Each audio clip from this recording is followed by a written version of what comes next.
Hey guys, and welcome back to the Jared Report, where we are going to be discussing everything that unfolded at D23, from Disney's live action projects to the X-Men casting. Let's get into it.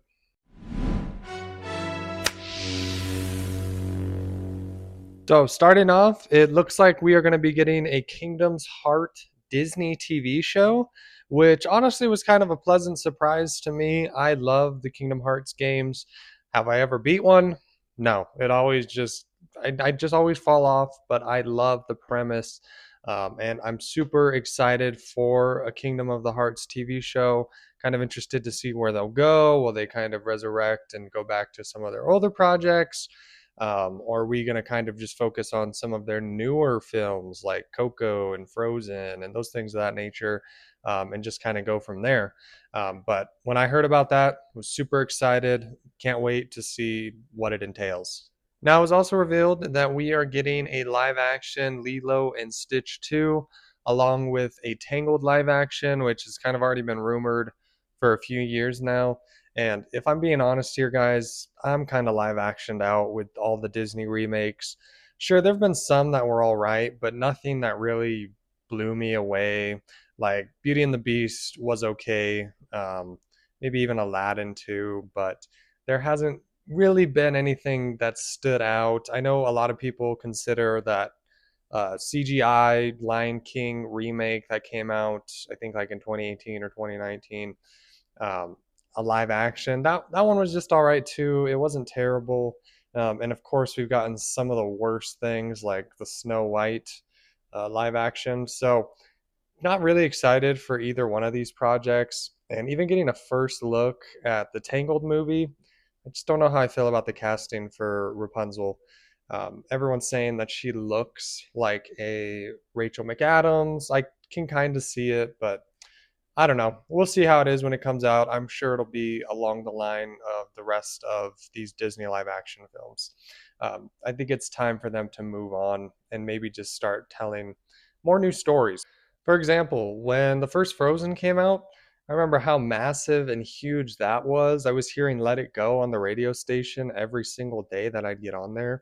It has been a milestone of a whole bunch of kids' different childhoods throughout what? We're talking 10, 15 years now. Something my daughter grew up with, and she loves Frozen 1 and 2. So it's time to move on from these live action remakes and start making some more original ideas, keeping that Disney animation alive, and let's stop trying to get these cash grabs from things that people have loved in the past. So we didn't learn. We didn't learn from last time. We didn't. So we didn't learn. Now, speaking of animation, it was also revealed that Incredibles 3 will be coming out in 2028, which I'm super excited for. I feel like the second one was the longest, most anticipated like sequel to an animated film in a very long time. What did we wait? Almost what, like 14, 15 years? For the second one, I can't, I'd have to look at the dates, but it was a long time. And I felt like the second one was great. Everyone was excited for it. So I think we'll kind of get the same kind of deal once the third one rolls around. I'm excited for this project, and I'm sure a whole bunch of other people are. Now, there were a number of other small projects that were displayed and we were given previews of. Not really going to be going into any of those other things. We're just going to kind of stick to like the main things that stood out to me. There's things like Camp Rock 3 and a lion documentary that I don't care about. I'm here to tell you right now, we don't care. Let me tell you We don't care. We're going to keep it moving here, and we're going to start off with the Marvel panel that we got to see, and we got our first trailer for Vision Quest. Now, I have wondered for what, are we going on 5 years now? Where the hell has Vision been? I am Vision. Where'd he go? Now, I've talked about it before. These last 5, 6 years that we've gotten from Marvel have been a huge mixed bag of things, lots of different stories that have been told, and thread lines to stories that we have seen go absolutely nowhere. That being the end of WandaVision, along with so many other projects. And I won't talk about that too much, but I have been wondering for 5 years now, where the hell has Vision been? Haven't seen him pop up in any of these other TV shows or movies that have come, and just really been wondering what happened to him, where has he been this whole time. And the first trailer I thought was okay. I was initially very interested in to see what this show was going to be about, where it would go. It's kind of that ending to the trilogy of WandaVision, the Agatha show, and now this is the final one. And it looks like from the trailers we're kind of going back to WandaVision's roots and going through this whole mind kind of game or whatever internal conflict that Vision is going to go through. And I have to admit, I am not a huge fan of WandaVision. I think as the show went on, it got better and better. And once we finally got out of this sitcom hellhole, the show got gradually more entertaining. Now, listen, I love sitcoms, okay? I grew up watching Family Matters. I'd watch George Lopez. I loved How I Met Your Mother. They're okay for what they are, and I have to be in a certain kind of mood when I am watching sitcoms. And I really did not like the first 3 episodes of WandaVision just because they are just all like sitcom, like, and especially different eras. And they focus on that the entire episode for each one. Don't get me wrong, they did a great job. You know, when we first saw the first 2 episodes, I was like, man, they're capturing the 50s and 60s perfectly. It's great for what it is. I don't care about it. I don't think it belongs in Marvel. Was not entertained. It did not keep my attention. Once we got past all of that stuff, WandaVision got better for me, and I'm on the wrong side of the fence here. I know a lot of people love WandaVision. Some people say it is the best Disney Marvel TV show that we've gotten, or up there, but it wasn't that great in my opinion. And the only reason I'm bringing this up is because with Vision Quest, it looks like we're kind of going back to that roots. For instance, we're seeing uh, James Spader is Ultron for a split second, and then goes into this human form, and it looks like Vision's going to be in dealing with things internally, and it's going to be a whole nother kind of mind quest, kind of similar to what Wanda went through, and with creating these realities. Except we're kind of getting more of like a digital kind of world with Vision, and I don't really like that. It's not interesting to me. So honestly, when I saw the trailer that they released, I just lost a lot of hope for the show. Initially, I was pretty excited just because I was trying to see where the hell he's been at, what are they explaining, what he's doing. I mean, I wanted to see a little more of that, and I'm sure we will get that at the end of the show, but I feel like a good majority of it is going to be kind of like how WandaVision was, where we are in these alternates or like just things that aren't happening, but they're happening in Vision's head. That's what he's going to be dealing with and going through all these different internal battles. And it's just not something that I care about. I honestly, I'm not going to try to lie and say that, sure, it's great. I'm going to be looking forward to it. I'm not. It's just not Marvel to me. And that's fine. If you're excited for it, that's great. For me, when I saw the trailer, just not looking forward to it at all. Get your butt back! I'm out! Now, moving on from Vision Quest, when I saw the new Doomsday trailer that they apparently had showed at Comic Con, that really increased my excitement levels for Doomsday, because obviously, I've talked about this before. I am excited for Doomsday. There has not been a bad Avengers film, but I just haven't felt like there's been a lot of buildup to it. I'm not talking about the buildup of Doctor Doom. I'm just talking about the buildup of the story of where the universe is at. Just because every single Avengers film that has come before this, we have had a cohesive storyline that has built us up to this moment, and we just haven't had that with the current state of Marvel. So I had a little bit of hesitation. The first couple trailers that we have seen, and I might just be one, I'm trying to remember correctly, but I have not been that stoked for this film. Obviously, I'm excited that Chris Evans is back. We're finally getting some more Chris Hemsworth after Thor: Love and Thunder. Wait, let's not talk about that. Astrid, are you okay? I no longer go by the name Astrid. I'm now known as Axel. He's a singer from a popular band I heard on Earth. GNR. Astrid, your father gave you a very tough Viking name, and I intend to honor his wishes. Axel. Astrid. I said Axel. Astrid. Axel! What the hell is even that? But after that, I was excited to see Thor again, not in such a terrible light, and kind of redeem what we have seen over the years. So I'm excited for all of that. Obviously, I think it's going to be grand scale, but I wasn't super duper excited for the film. That has kind of changed. I am super stoked for Doomsday now that we have seen this new trailer. I feel like they're doing Doom some real justice here. And I think Robert Downey Jr. in the suit looks great. I have heard that he's not going to take his mask off in this film. So that's probably how he's going to look the whole movie. And I am in love with the design. We got a little bit of teases with Sentinels. I just think the film looks a lot better in this trailer. So, trailer was great. If you haven't seen it yet, I do recommend going and checking it out. It has really increased my excitement for the film. I've been excited for Doomsday. I'm super excited. Dune Part 3 and a new Avengers film. Gonna go see both of those. So I've been super excited for that. Still way more excited for Dune Part 3, but now Doomsday has kind of won a little bit more of my respect back. That, bro.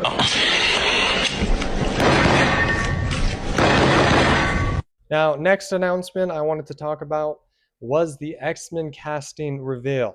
Now, initially, we have already heard a few of these names before they brought everyone out on stage over at D23. If you've seen Spider-Man Brand New Day, you know that Sadie Sink will be playing Jean Grey, which that was one of my complaints about the movie. Love Sadie Sink as Jean Grey. Wish we had more time with her. So super excited to see her once we get this X-Men movie in a pivotal role. We also have known that Samara Weaving was going to be joining as Emma Frost, which I was also super excited about. Not going to, lie and say that I know a whole bunch about Emma Frost as a character, but I love Samara Weaving. I've loved everything that I've seen her in. So super excited for her to be joining. And then the next one too that we've known about, or was just recently announced, is Kit Connor. He is playing Scott or Cyclops. Know nothing about him whatsoever. I'm just kind of more excited that we're going in this young X-Men direction because it gives us plenty of time to learn and grow with these characters. I loved X-Men First Class, and that's kind of one of the first iterations of young X-Men that we've seen on the big screen. And I love all of those different Fox films, even if they don't follow a cohesive storyline. So super excited for some more young X-Men action. And we also got a few more names that we're going to be seeing in the future. One of them is Chris Abbott was revealed to be the new Charles Xavier. He's probably the one that I'm least excited for in the role because, obviously we got Charles Xavier. He plays a big role in X-Men. He's kind of more of that mentor, senior kind of figure. And I think it's a good idea for them to have someone in their 40s to be that figure and then, have the rest of the X-Men pretty young, maybe, 20s, early 30s, some of them late teenagehood. So it was a good idea to hire someone a little younger, but, still in that 40s range to be that mentor to everyone. I'm just not very familiar with Chris Abbott. I'm also, just not picturing him in my mind as Charles Xavier. Trying not to go based off of just looks with a lot of these castings in Hollywood. I just want to see how they play the character. But if I'm not lying here, I was least excited for his announcement as Charles Xavier. Now, apparently they're bringing someone over from Broadway. Maya Boyd is going to be playing Storm. Again, never heard of her. we'll see how she does. I'm again just excited. They have another young face to be one of those essential figures in X-Men. And then it was also announced that Adam Driver is joining the MCU as Mr. Sinister. Now, I love Adam Driver. I was super excited to hear that he's going to be joining. I do think it's a bit of a missed opportunity not having him as Magneto. I think he would have been a great Magneto. Uh, and I'm not really familiar with Mr. Sinister. So I did a little bit more research, just kind of see what his character entails. But I would just like to point out, I think he would have been a great Magneto. But still excited that he's joining. He's one of my favorite things about the sequel trilogy in Star Wars. I loved him as Kylo Ren. I've loved a lot of the other roles that he's played. I mean, he's done a wide range of different projects by now, but super excited that he is going to be in the MCU. Now, let's talk about the most controversial X-Men casting so far, which initially, when I found out that Indy Neverready was going to be Rogue, I fucking love this. I was blown away by her performance in Obsession. So when I heard that she could possibly be on the X-Men, and then when she walked out on stage, I didn't give a shit who she was playing because I think she could be great in any role. Super excited to see her as Rogue. Now, I was loving this. And then I started seeing a whole bunch of backlash online. I mean, comment sections were going off. People were posting about it on their page. They were so resistant to her playing Rogue, and people just complaining and ripping her and bringing her down, which I just couldn't believe. I mean, what the fuck are we doing here, people? I felt like everyone, fucking everywhere that I've seen, were loving her as Nikki in Obsession. She was the best character in that whole movie, and I saw nothing but things on TikTok and YouTube, any other social media platforms where people loved her. It was unanimous. It was universal. She was loved, and we were all excited to see where she was going to be going next with her career, especially after starting out in a small project like Obsession, which was a $750,000 film that went on to go make what, a few hundred million? We should be excited for her, guys. We should be rooting for her. And I was really disappointed to see how many people have been bitching and complaining about it online, and I just don't understand it. I feel like people keep saying that we were robbed. It should have been Kaylee Spade or something like that. She was in Alien Romulus. She was the main character in that. She's been in a few other things too. She was in the new season of Beef. So I had seen people upset that she wasn't casted, or Odessa, who we had just seen in Marty Supreme. And I don't get me wrong, I love Kaylee. I think she would have been an amazing Ellie in The Last of Us over Bella Ramsey, which we will not get into that. But I love her. I love Odessa. And I think they both could have played a great Rogue too. But I don't know why people are upset that Indy is being cast. I think it's going to be a great person to play Rogue. People are mad that she said in an interview that she wanted to play Mystique. I think that was just kind of her way of making a joke and kind of teasing us, and not giving away all of the cards because they were going to announce this at D23. So I think she just kind of said that in a light joking matter, kind of get fans speculating if she's going to be in the new X-Men. So I don't know why people are going based off of that one thing that she said in an interview. I'm just glad that she is making a big move in her career. She's going from a small indie film to the Marvel Cinematic Universe. So I am ecstatic. I can't wait to see her in the role. I'm going to be rooting for her. I think it's a great casting, and I can't wait for her to go prove everyone wrong. I think once again, the internet is just overreacting. No, no, no, no, no, no, no, don't do it! Now, before getting into Star Wars, I did want to touch on the final thing that they talked about at D23, which was a Frozen 3, and everything that I've seen leaked online because it wasn't released to the press. I think it looks great. I will be excited to go take my daughter to see that. We have a good amount of sequels coming out on the Disney and Pixar animated franchises. Didn't even mention Coco 2, which I will be excited for that to come out. Frozen 3 looks great from everything that I've seen. Interested to see who the villain is. A lot of people are speculating she might be a lost sister of Elsa and Anna's, but we will see. Again, it's not something I'm anticipated for like a Marvel project, but I will go and enjoy seeing it with my daughter when it comes out. Now, let's get into the two projects that they discussed at D23 for Star Wars. I wouldn't be telling the truth if I said I was excited for Ahsoka Season 2 and Starfighter. What? Star Wars has always been near and dear to my heart.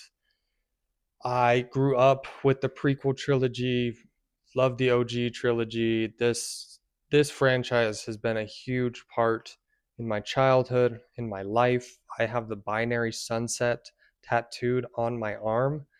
I love Star Wars, or at least I should say I did.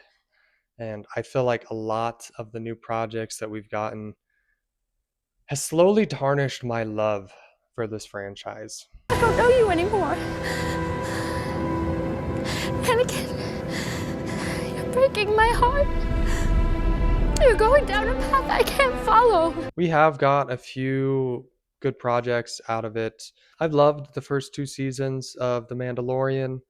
I loved the new Maul Shadow Lord TV show that we had just gotten. I loved the final season of Clone Wars.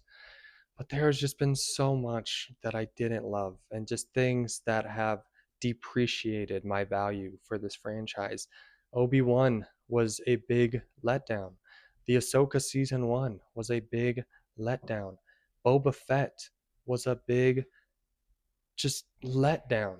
And every other The Acolyte was fucking terrible. That's the worst thing I've ever seen out of Star Wars.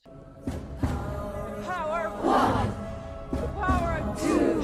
The power of many. The power of one. The power of two. The power of many.